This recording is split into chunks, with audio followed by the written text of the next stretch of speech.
Originally, the book was called The Soap Tree because there was a part of the narrative that got cut / edited down that took place in a town where there was a soap tree, which is a type of tree in China, and it basically, that's what we call it in English, but there are these pods that have been used for soap. You know, you can use them to clean things.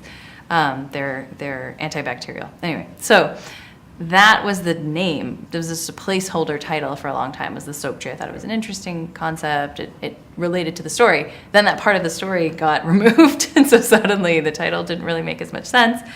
And the main character, Baba, the host father, is a glass grinder. So he grinds lenses. He makes glass lenses for at various points, different objects, like for binoculars or scopes, and for eyeglasses as a child or when he's kind of a teenager.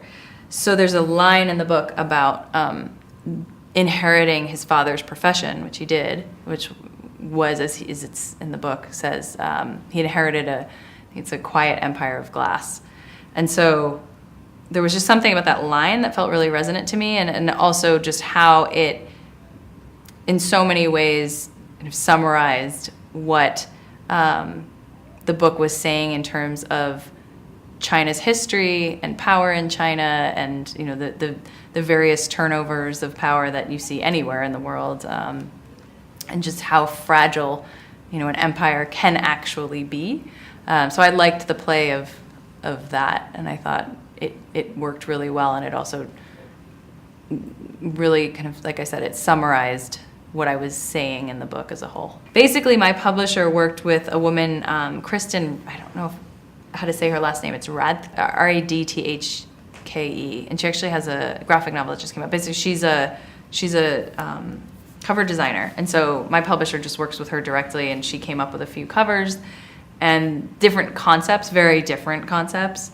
Like one actually had an image on it, and then this one was the one that both I and the publisher liked the most.